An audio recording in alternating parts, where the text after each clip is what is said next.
I want to bring now into the conversation somebody who's going to have a key role in how this happens moving forward.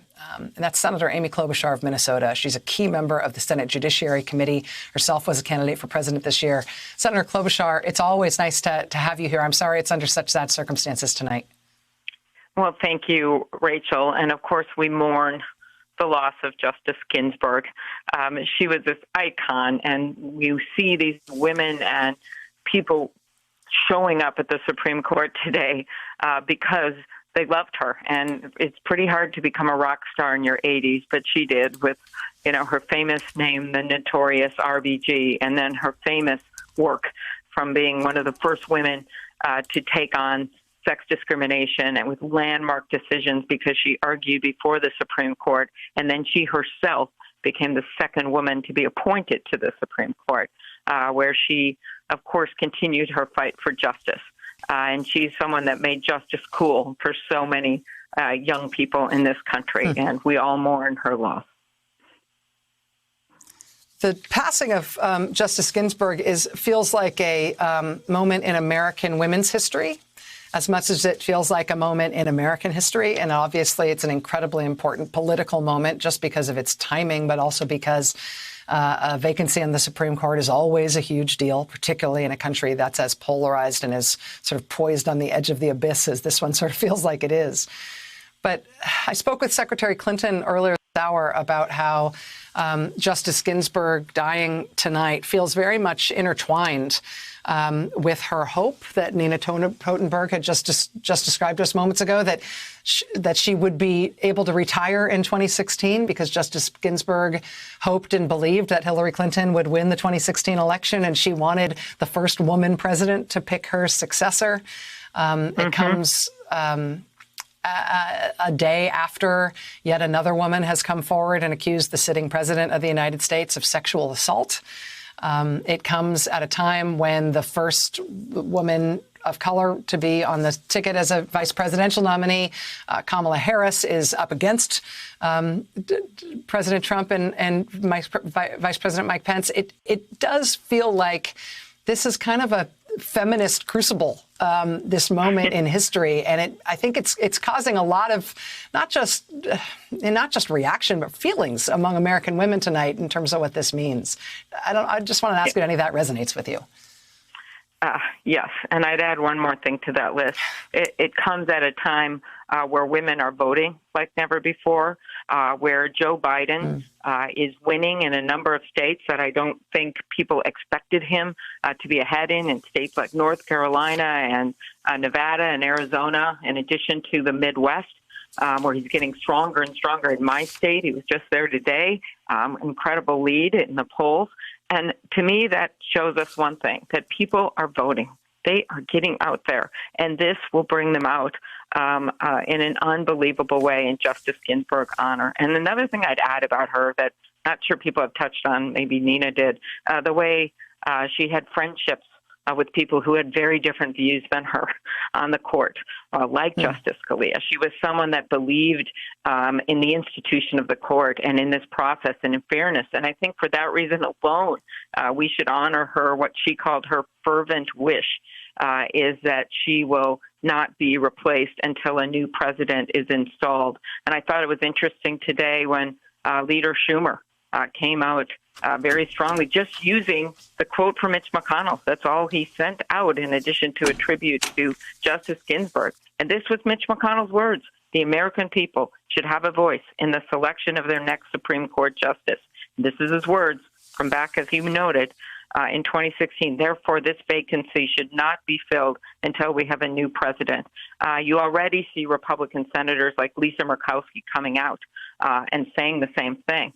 So regardless of what Mitch McConnell says tonight, Rachel, each and every Republican senator is going to have to look into their soul and look at the words that they said back then.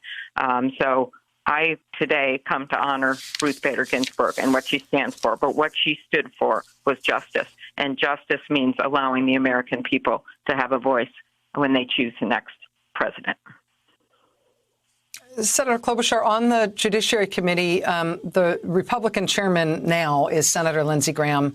He said on October 3rd, 2018, if an opening comes up in the last year of President Trump's term and the primary process has started, meaning the presidential primary process, we will wait to the next election. And I've got a pretty good chance of being the Judiciary Chairman at that time. Hold the tape.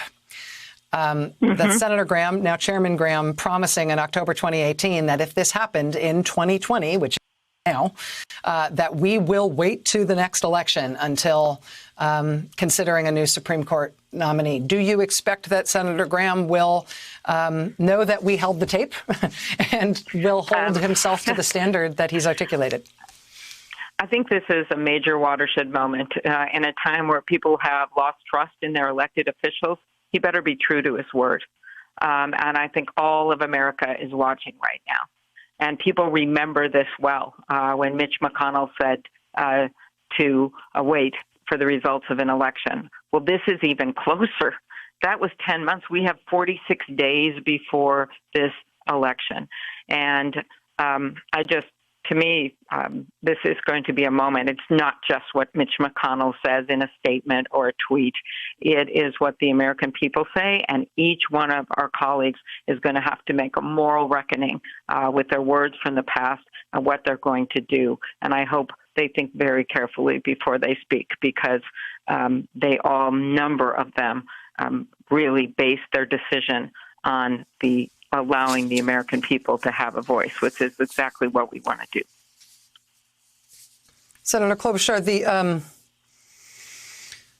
the experience with the Merrick Garland, I'll actually interrupt myself here just to note that these are remarkable images that we've got on the screen right now. We've actually had to pull our camera position back, I believe, in order to encompass more of the crowd that is convened tonight on the steps of the U.S. Supreme Court in Washington, spontaneously people turning out to be there while hearing this news. It is just a remarkable scene.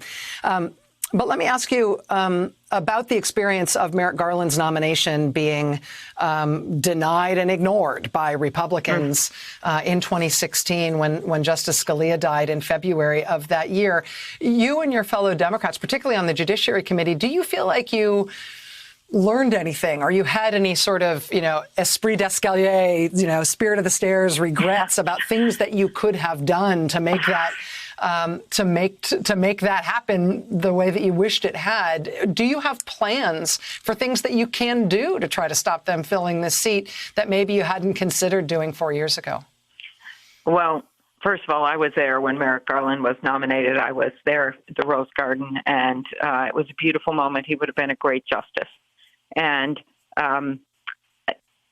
talking about the nuances of Senate procedure tonight, I think there will be plenty of that going on. But today is the day we lost Justice Ginsburg. And again, I think the answer here is in my Republican colleagues' statements from the past. The answer here is that Ruth Bader Ginsburg, who's someone who stood for justice, who was friends of Justice Scalia, made her fervent wish, her last wish, that the next president be able to choose her successor, not that anyone could ever really fill her shoes. And as I look at those pictures of the people gathering on the court, Rachel, I think about what she stood for. She was a solitary female justice for so long. No one thought she could succeed in law school.